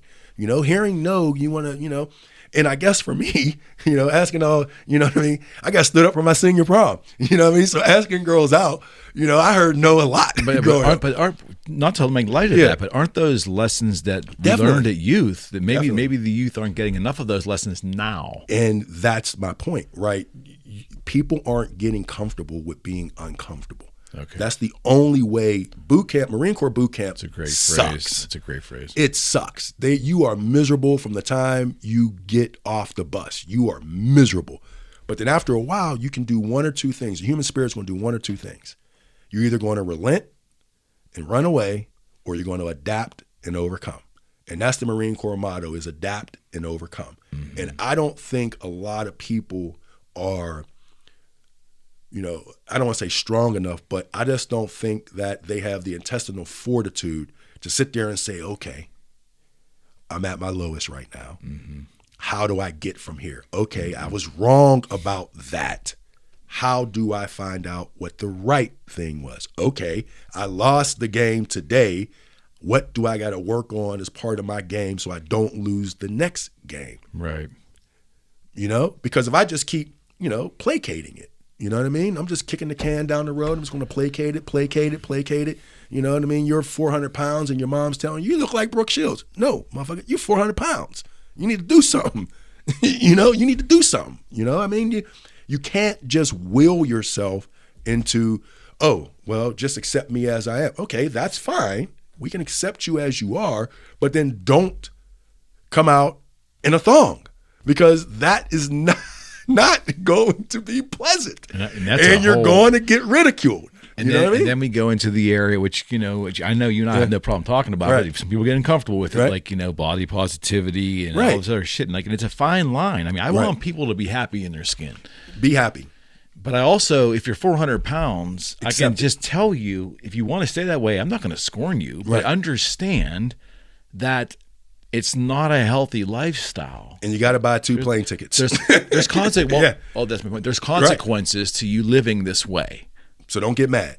Right. If you want to be that way, we're cool with it. Yeah. But understand there's consequences in life for doing certain things. It's almost like, oh man, we're about to go there now. It's almost like, you know, the situation in sports. with allowing transgenders to participate in the opposite gender. I think we're on the same sport. side of the page with this one. And it just, to me, is the most craziest shit in the world. There's no reason why a man should be able to say, I'm a woman now, and then compete as a woman. On a whim. Exactly. And then be able to compete against women in sports. Now, and I don't want to sound sexist, but there are some sports that women are better, right? Mm-hmm. You don't see men trying to be female gymnasts. You don't see it. Yet. Well, I mean, cheerleaders and stuff like that, different story. Yes, you know what I mean? sure. But I'm saying for sure, world-class gymnasts. For sure. Right? Because men can't bend, twist, and turn. Our hips can't do, what their hips can do. We're built differently. We're built differently. Right? So accept it. Now, you want to, be a transgender, all power to you. But you cannot, once you do that, you cannot do this. Right? Right now in our country, marijuana, for a large part, is overlooked, right? Mm-hmm. But if you have a medical marijuana card, you cannot be a legal gun owner. Mm-hmm. So those are the consequences. Those are, that's the consequence, right? Yeah. So you can either smoke your weed and not own your guns, right, or shoot guns, or shoot your guns and smoke weed illegally. And when you're found out, you got to accept those. So let me ask you a question. You're spot on, I think. Why are we so? It seems like we're more caustic now when consequences are we're confronted with potential consequences. Mm-hmm. We don't want what do you mean I can't do? We're almost indignant now. Yeah, we want. It seems like, John, we want everything. And I don't like to use the word entitled. It doesn't make any sense. But we kind of expect that we should be able to do everything without consequences. How dare you tell me I have consequences? If I want to do this, I'm going to fucking do it. Right. This mentality is insane. Oh, it is. It's going to get us killed. It's getting us killed internationally. And it's the participation trophy. I grew up playing sports where, especially youth sports, now everybody got a trophy for being on the team. Right. You know what I mean? That's different. I don't think, I don't think there's anything wrong with that, right? Mm-hmm. You're on this team, so we're giving everybody on the team this trophy, right? But to then say there's no winners. There's no winners, or to say you all won. Right. Or to say like in youth sports, I grew up in a time where, I'm about to brag on myself a little bit. I grew up in a time, I went to St. Leo's over, like I said, on the north side, and we had our championship game every year called the Golden Bowl, and I was the MVP of the Golden Bowl. I'd have been pissed off if they would have given out MVP trophies to everybody. No. Life doesn't work that way. Exactly. And I think when everybody started to, but that was the. What ushered that in? That's a recent phenomenon. You know what? I can't put my finger on what exactly ushered it in, but I will say this: as a I coached youth sports in high school for 13 years, right? It's the parents, right? Now, I'm not going to say I was the best parent in the world because I know I wasn't. I know I'm not. I have a lot to learn. Mm-hmm. I learn every day from my children. They teach me every single day, mm-hmm. and they have since they were born, mm-hmm. about how to be a better parent. I'm not there yet, right? I think it's none of us are, right. So, but I accept that, right? Yeah, you understand it exactly. So, there were situations like with my son playing baseball, right? And in our area, or whatever, he couldn't crack through. Mm-hmm. So I went, found a different area for him to be able to break through and mm-hmm. pursue baseball. Mm-hmm. Now, some might say that, I did too much, but I didn't buy a team right. and make him the star of that team. I just, this team over here was full. They had their kids. So there's another opportunity. Put him in another opportunity. Yeah. Now, I never, demanded or you whatever. Didn't manipulate the opportunity. I didn't manipulate it. And I think today that's what parents are doing is you're not just today, but I think they expect it, John. They expect and I know you saw it with Major playing baseball, you know what I'm saying? Oh, yeah. And they expect when I first started coaching youth sports, this minimum play rule, right? And I missed that, man. That was right after I was done. Right when I first started coaching youth sports, I had to wrap my mind around what? We got to do what? What does it teach? Like what lesson does that teach people? I understand it from an inclusionary standpoint? No, from a philosophy. Okay. From a philosophy standpoint, Okay. right? Because how can a person get better if they're not put in situations to get better, right? Touché. I get that part. But to sit there and try to put a number on it, right? I think that's where it's the overreach, right? So you take it to politics. I would agree. agree. I mean, you take it to politics and say, I would agree. This area, for whatever reasons, you know what I mean? Like Hawaii right now. Let's just use Hawaii for an example because of, recent tragedies and the wildfires and things of that nature over there, mahalo. So imagine if right now everybody said, fuck Hawaii. Mm-hmm. So what? Fires happen every day, B. You know what I'm saying? But that's not how we should do that thing. Correct. They need help right 100%. now. So let's help them. Now, conversely, go to another area that hasn't had any devastation by natural or whatever and give them the same support that you're giving Hawaii because Hawaii's getting support. Man, what the hell are you talking about? Correct. They don't need it. Right. You know what I'm saying? Hawaii needs it. So I understand the whole, there are certain things that we have to do. But isn't this so elemental? This is third grade shit, man. Listen. I feel insulted that we have to walk around as adults with all the lessons we learned in childhood, right. Things that just the remedial way we maneuvered life to have a good life. Mm-hmm. We have to now relearn this shit. Social media, man. It's fucking nuts. So I want to talk out of both sides of my neck right now because I do understand it because social media has made it so much that everybody's a star. You too can be a star. Back when we were growing up, if we wanted to be a star, it's like you got to go out to Hollywood, you got to become an actor, or you got to, There's a hell of a lot of effort and luck involved. Yeah, right? But there's a hell of a lot of work that you had to do as well, 100%. Right? Now, I can just put a camera up, I can say some controversial things, and I can put some filters over my face. I can just manipulate the whole thing. I can manipulate everything to make you like me. And that, think about what you just said. Right. I mean, the gravity of that is just unbelievable. Like, it's insane. Yeah. I remember one of my, you see I'm rocking my Standard is a Standard t-shirt, shout out to Kia Tomlin, great NFL line. If you haven't, check it out. But Mike Tomlin said a couple years ago, I can't remember who he was talking about. It was a running back in a press conference, and he said directly, we want volunteers, not hostages.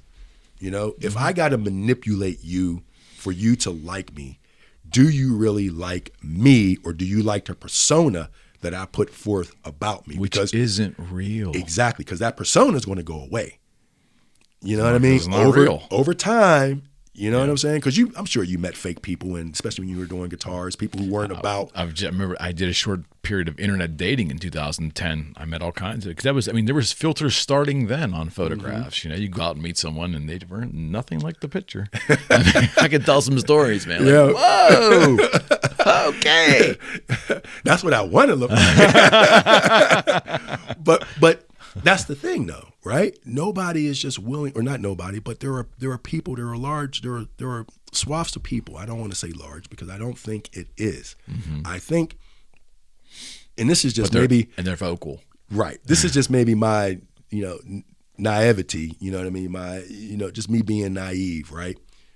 That I really think it's only about 20% of the country. Yeah, I do. You know what I mean? I don't even know if it's that much. And that's it, but I'm trying to incorporate them all. You know what I'm saying? I think to any degree of it, I'm trying to incorporate them all that just can't accept reality. So social media is giving them a way to create a new one. And, I remember, what was it, like 2 years, 3 years ago, maybe now, maybe even 4, where they started talking about the metaverse. People were buying real estate in the metaverse. $75 sweaters for their fucking avatar. What the like, what? They were spending it. I can't afford a $75 sweater for me. I mean, why am I going to buy it for a fake me? I mean, come on. That thing kind of died out, thank God. I'm sure it's coming back. I'm sure it's coming back. Oh, and it's going to come back in an ugly way. Same way, our first iteration of lack of political discourse was the Tea Party. Mm-hmm.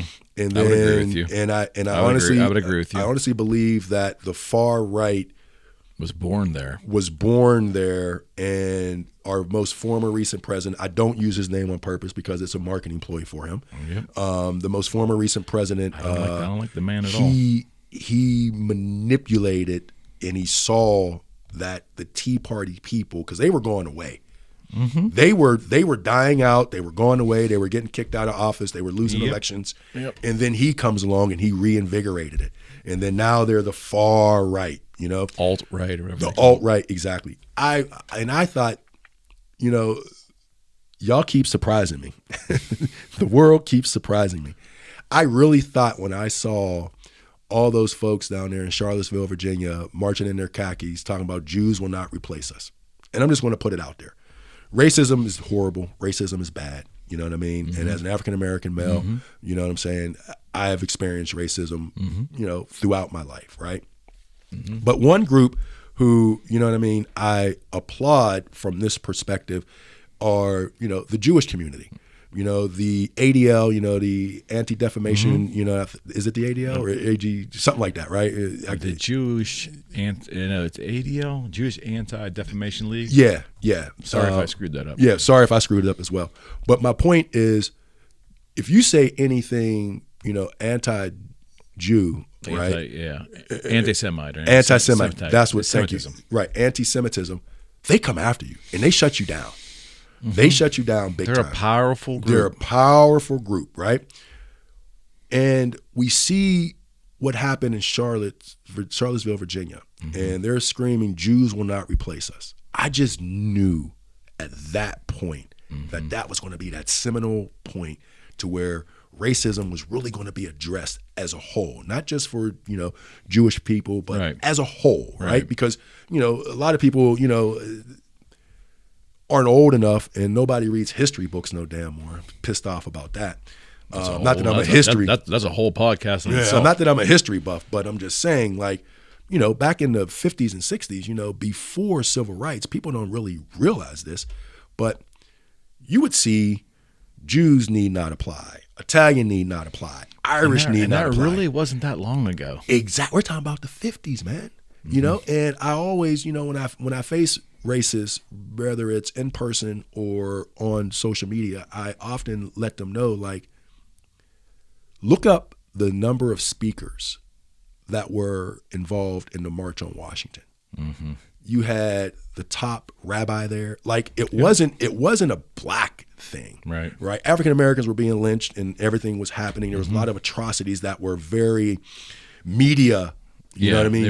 They had a lot of media exposure, but man, you had a lot of people who were going through a lot of stuff back then. Yep. And so they all banded together with Dr. Martin Luther King, and they did this March on Washington, mm-hmm. and the list of speakers talking about their individual groups' situation. So the civil rights helped everybody. Yep.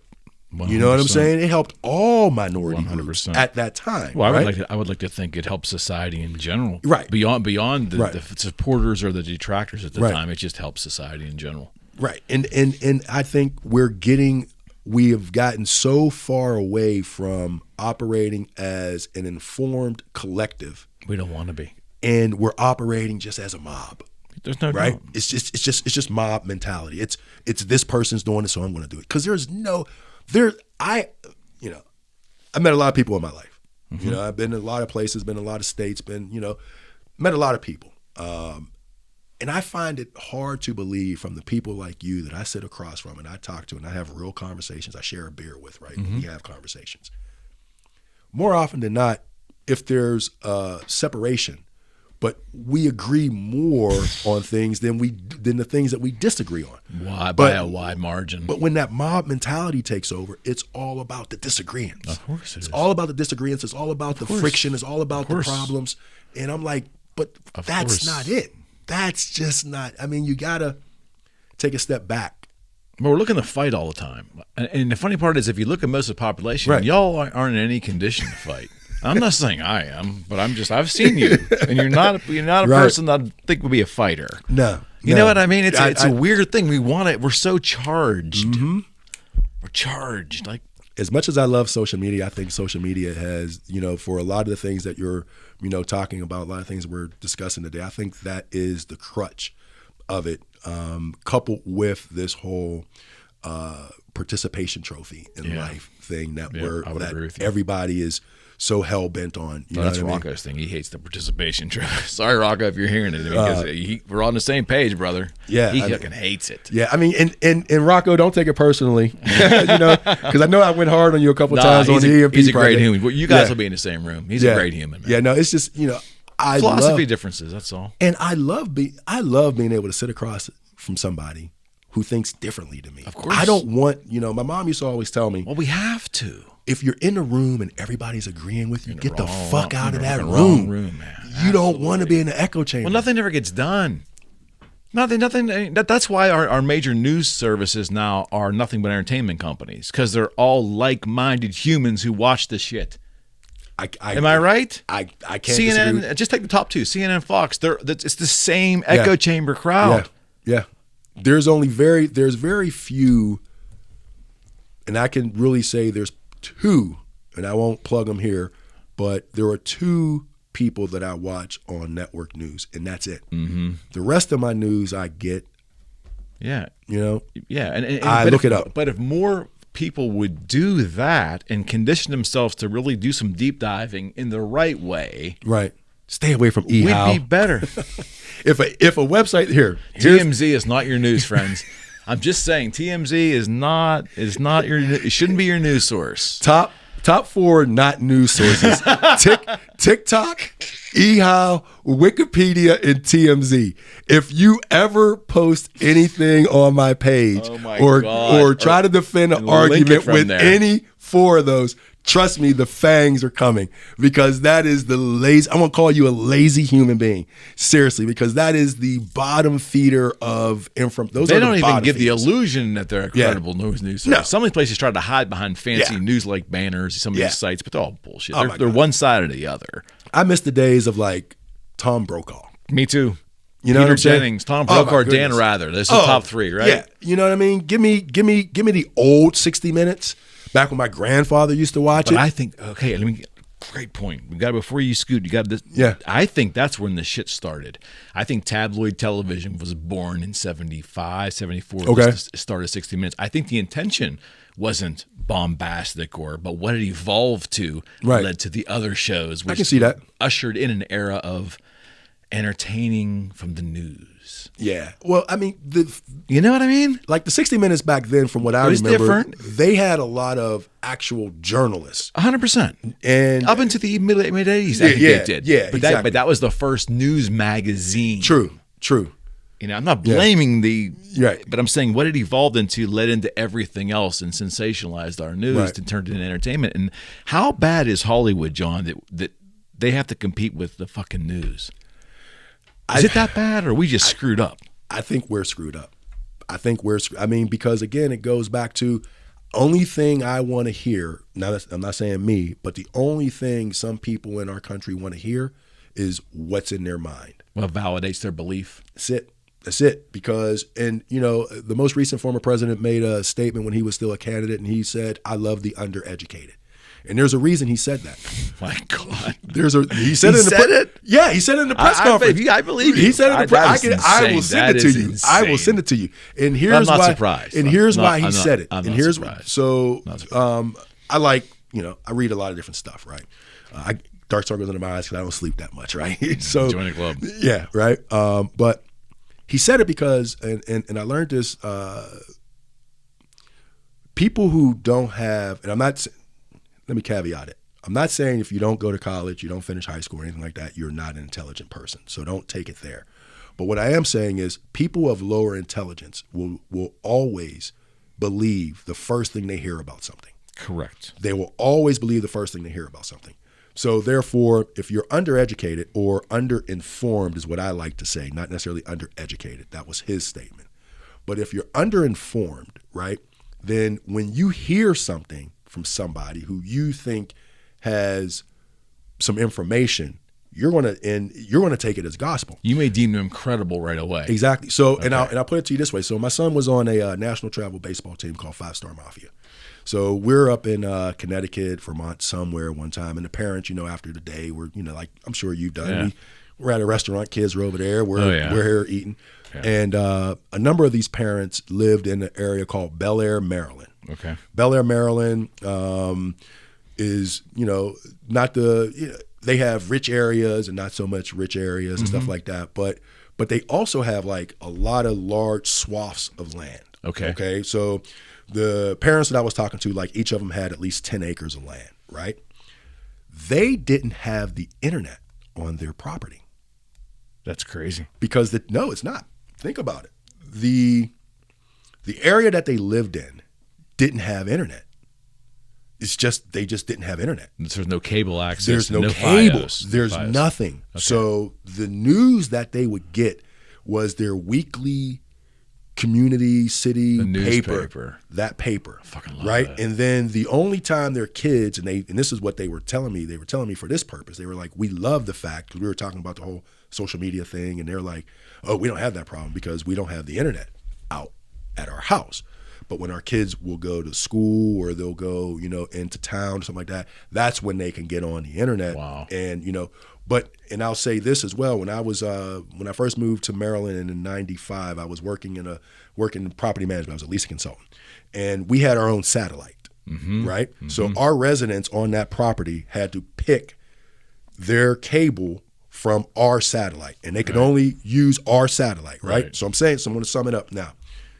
If you don't have information coming to you and what you're hearing through, this cable company that's piping you only Fox News, only Rush Limbaugh, got it, only this, then that becomes your reality. Yeah. So I don't necessarily begrudge those people. That's why, I get a lot of flack because people are always like, you're always trying to teach, you're always trying to, you're always trying to convince somebody to believe you. And I'm like, no, you're missing it. I'm not trying to convince anybody. I'm trying to inform people with factual information, because there are a lot of people who don't get it. They don't seek it. Well, they don't get it. They don't get it. But yes, they're not in a position to receive it. Exactly. So right. And this is a free one for any politician who's not a Republican. If you want to win in middle America, get on AM radio. If you look at Rush Limbaugh, you look at all those guys. He made his hay there. They were all on Rush Limbaugh. And it was they were all on AM radio. And it was also the truckers. Right? Am I right? You're right. But if you get on AM radio, because that's where these areas that don't have cable, still, they have AM radio. So, and they look to their radio for their information. Yep. And a lot of these people, like in these small, towns, you know what I mean? And, farming communities and things, that they're very intelligent people. They just don't have access to the information. Mm-hmm. And I know we all think because we live in cities, we got our cell phone. Some of those guys don't even have cell phones. It's crazy. So you have a town of 10,000 people. I talk about, what happened here with when fracking was big, and the water, even in Coriopolis, was screwed up, and you guys were drinking out of bottled water because you couldn't. Not this cowboy. Yeah. So, but what's his name? Who's the guy that did gas? The Democrat, or not Democrat, but he leans Democrat. Big the Texas guy? No, big white guy. He's always doing these documentaries. Michael Moore. Michael Moore did one in Pennsylvania. I can't remember the name off the top of my head, but he was showing these farmers, right? Land has been in their family for hundreds of years, and they're turning the water on in their kitchens. Natural gas coming out. And they're lighting their water on fire, right? That was Flint, Michigan too, right? Well, not to that. Flint, Michigan, the water was poisoned intentionally. Let me back up. Not intentionally, but they stopped paying for the treatment of the water. Okay. The city politicians stopped paying for the treatment, so it allowed the old pipes to leach Fantastic. into all that into the water, so it made people sick. But in Pennsylvania, they were literally lighting their water on fire. Now, you had a Republican who was telling them that's not true. They're sitting in their house, literally lighting their water on fire. I remember that. And this Republican is telling them that's not true, and they went ahead and voted for the same damn dude. Of course. So if you're voting against your own best interest in light of what you're actually seeing, those are the people I have a problem with. because you're seeing the truth. You're seeing you can't drink your water. You're seeing your land's about to go to waste because you can't farm. Beliefs run deep, my friend. I don't have to share that with you. Well, what they say about Pennsylvania, you have Philadelphia on one side, Pittsburgh on the other, and Mississippi in the middle. Pennsylvania, they call it. Yeah, Kentucky in the middle, right? So, I mean, but those are the people who I find odd with. But the people who just don't have the information, those people, I want to reach them, and I want to just I get it. Make your decision after you read this. Read this. Yeah. Okay. Well, hopefully, it spurs them. It spurs them to read that and read more. To really formulate their own and weigh it. But I think we're so damn lazy, John, intellectually lazy. Yeah. We are no longer. Which is crazy. I don't think even on the most elemental way, we're no longer sophisticated thinkers. Like you said, critical thinking is going out the window, man. And that's only second level. I'm not even talking about going 6 levels deep. I mean, just go to the next level and see how things look. Right? I mean, come on. How hard is it, right? So this is one of the things, I'll give y'all this for free. This is one of the things I do when I'm reading articles, right? Or if I'm reading a publication, or if I'm reading anything about anything. Before I read it, the first thing I do is go all the way to the back. Mm-hmm. I look at the sources. Mm-hmm.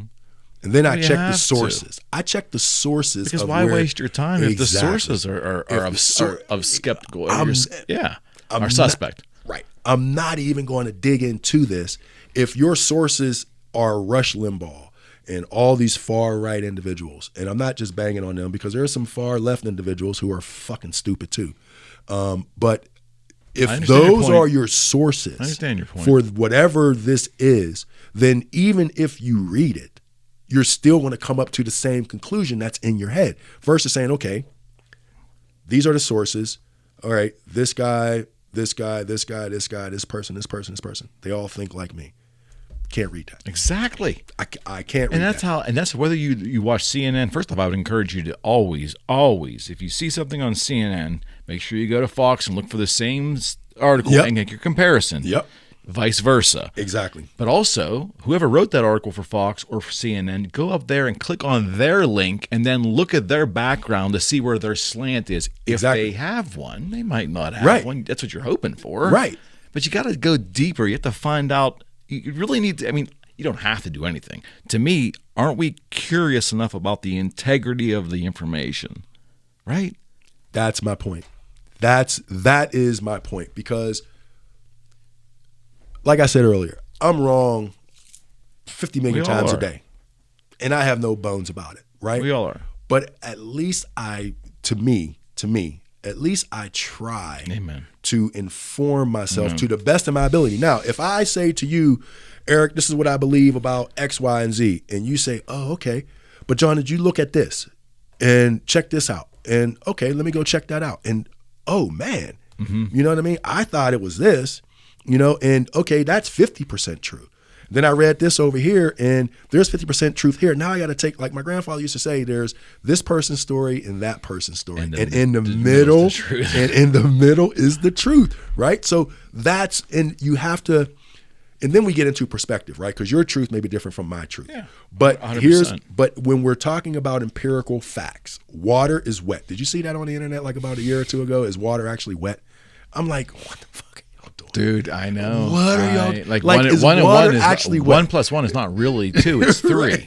Right. Don't insult me, man. I learned this shit in the second grade. Don't please. Give me like my mom used to say, give me a mental laxative, right? Oh my God, that's good. I might use that. Yeah, like don't a famous comedian, don't piss on my head and tell me it's rain. Just you have to sit there and be able to say. We have to agree upon a set of empirical facts about. Correct. Now, there are things that are subjective. Music taste is subjective. We ain't got to agree about music, right? But we have to agree. All right, before you leave, I'm going to put you on the spot. Yeah. In your opinion, is gender subjective? No. We're on the same page. You're not putting me on the spot. And I'm not saying that with any kind of malice or hate. No. I just think that you, by hook or crook, by chance, by your creator, you're created one or the other. There are small portions of the population who may have both genitalia. Right. There's always scientific anomalies. Right. an anomaly is not a bad word. It's just, there's always going to be people that have both. Right. But the portion of society that is in that group of humans is very small, and we shouldn't be altering the entire society based upon specific needs. Don't disagree. No disagreement there. That's all I'm saying. I have a cousin of mine. She's gay. She's married. You know what I mean? And I had that conversation with her, and she was just like, I think it's, I'm not going to put her name out there, because I don't want her to get, backlash. But she was just like, I'm not in agreement with this whole, call me what I want to be called thing. She said, yes, I like women, but that doesn't mean that I'm a man. That just means my personal preference is I prefer women to share my life. And I don't think any rational thinking human would have a problem with other people living their life the way they want to live. It's just when you want us to change society on what sometimes, not often, but what sometimes turns out to be a whim. I don't want to change society and the order of society, the structural order of how we maneuver during the day to get things done, business, on a whim. Right. Now, on facts or maybe observation of behavior over a period of time and changing societies, we fix things. But not on a whim. You can't tell me there's 37 pronouns on Tuesday, but there was 2 on last Wednesday. Yeah. It doesn't work that way. Not at all. Not at all. And it can't work that way. And I hate the fact that society currently is pushing sexuality on our children at such a young age. And how do we get there? Well, taking, and this is going to be a very short thing, because I know I can be long-winded, but I think it all began when we started stripping parents' rights away from being able to raise their children. Don't get me wrong. How long ago? Give me a decade. That was in the early to mid 90s when spanking your child became wrong. And don't get me wrong, child abuse is wrong, right? Child abuse is wrong. But if started conflating the two. Right. They started conflating the two, you know what I mean? And I go to the hot stove method. You can tell your curious toddler 1,000,000 times, don't touch the stove, it's hot. But as soon as that curious toddler touches that stove and it's hot, he never got to worry about him touching that stove again. That's exactly right. Because they learned their limitation. They learned that is going to hurt me. So, and again, child abuse is wrong. But if you spank your kid on the butt 2-3 times, to teach them something to stay away from in order for them not to harm themselves, there's nothing wrong with that. Remember when we were growing up, we had the Mr. Yuck stickers in the commercials. Mr. Yuck is green. Mr. Yuck is. He looked mean, right? And you know what I mean? But it wouldn't work today. It offends too many people. It's scary. Their feelings get hurt. Right. Yeah. I don't get it. I don't get it. I'm trying to keep you from poisoning your dumbass self. You know what I mean? So, but people, again, everybody wants to be placated. Everybody wants to be. That's the word. Everybody wants to be. That's the word. Everybody wants to be told they're the prom king, they're the prom queen, they're the best. Again, my mom had 4 children, right? She told me I'm one of her favorites. It's a good way of putting it. Very, very diplomatic way of raising your kids. I commend it. Yeah, you're one of my favorites. Right. Now, she only had 1 girl, so that was my favorite daughter. She ain't my favorite child. Did she go into politics? She could have been. Real talk, rest in peace to my mom. But she, along with others, but pretty much her, gave me my political voice. Yeah, your sensibilities. Yeah, I mean, my mom would sit down, man, and we nicknamed her the Face back in the day because my friends would come over the house, and we'd be trying to duck in and duck out, you know what I mean? Try to steal something to drink or something, you know what I mean? Try to duck in and duck out. And my mom would sit us down and start talking to us about all these different things and stuff like that. And we nicknamed my mom the Face because it would just be her face that we could see just going. But she was really just trying to teach us and ingrain something in us, right? As parents, we look back and now we understand 20/20 vision, right? But then it was just like, me, I was absorbing some of it because I was hearing it all the time. My friends weren't absorbing much of it. But then now they even talk about, man, remember your mom told us about this? Remember your mom told us about that? And I'm like, yeah, and now you're seeing it. You know what I mean? And I just think there needs to be more people who aren't, how can I say, reluctant to share their information without expecting a return. 100%. You know what I mean? Just tell the truth. You know what I mean? If you have the ability to touch somebody's life about something that you know, that you really know about, not that you're speculating about, right? Not your opinion, but something that you really know that's factual, right? Share it. Of course. Because you can help somebody. Of course. You know, and that's why I love what you do, Eric. Seriously, Thank that's you, why brother. I've been begging. I don't know if I'd be sitting. I don't know if I'd be sitting here doing this had I not seen you do it first. To be honest with you, brother. I'm gonna tell you right now. I've been admiring you since I first got up on social media, and then you, I think, came on social media a little after with your Boogie Street guitar stuff. And I just admired, and I want to say this on air because I never told this to you, so I'm going to embarrass you a little bit. Oh, God. But I just really admired, first of all, your work ethic. Thank you. You know what I mean? And then after that, I really admired your tenacity. Thank you. You know, because I could see watching my mom being an entrepreneur, and, you know, I have an entrepreneurial spirit, just being around other people who start businesses and stuff. So I would see the pictures and be like, it took him probably, you know, close to probably 50 quote unquote pictures to get that picture. Yeah. You know what I mean? True. You know, the love that you poured into Boogie Street Guitars was very evident, and the love that you pour into the Eric McKenna Project, your EMP project. Thank you, brother. Again, like, your studio is freaking phenomenal. If anybody, you know, you could do a tour up in here, man, because I'm quite certain you got more memorabilia than just this. I'm quite certain this is just the stuff that made the wall.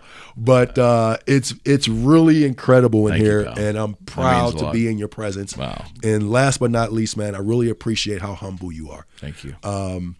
I work on it. It's You a struggle. sent me- It's a struggle. You sent me, I remember when we talked, and you sent me a whole freaking box of stuff. And I remember when I got it, my wife was like, "How much did that cost you?"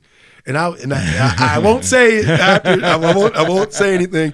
And I was just like, this guy, you know, she's like, "Oh my God, these T-shirts are really nice." That's cool. And you sent me the guitar pics because I had a buddy of mine who was a big Gene Simmons fan. Yeah. So you sent me those guitar And pics you of always his. wore those shirts everywhere. I Yeah. got tons of photos you out on the lake. I got tons of photos. Yeah, man. Because that was me trying to show you how much I appreciate you. I knew that. Please don't stop doing what you Thank do. you. And Rocco, again, you know, I'll still be going in on you on the comments with some of the stuff you say, but trust me, it's love. And I'm really not going in on you. I'm really trying to hit the people who don't understand the nuances of what you're saying. So I'm really not challenging you. I'm challenging them. We're going to get you on with the panel show. We got to get you back. And it can't just be once a year, man. I come back brother, from the Steelers. You know what? Right? I tell my wife all the time, I was like, you know, I got to buy a house here because every time I come back, it's always too short. It's because it's always like 3 days, 2 days, a day and a half. Just because, you know, things are so damn, just expensive. Well, and sure. Not only, and it's like, you know, my family gets on me because I have a big family, and, you know, I'll see 2 or 3 family members each time I come back, and I try to rotate it like a rotisserie chicken. You know what I mean? I try to hit them all. I get it. You know what I mean? But you got to schedule me in for next time you're in. Well, do this again. I really want to start coming in a little bit more because I'm really doing a series right now for the Light Podcast. Yes. On the history of hip hop in Pittsburgh. Yep. Because it's, you know, with the 50th anniversary of hip hop, and I definitely want to come back on your show again. Thank you for the invitation, and I wholeheartedly accept. So it only took 359 shows, but he got it. All right, partner. All right, brother. Listen, appreciate you. All right, friends, we're out. One love.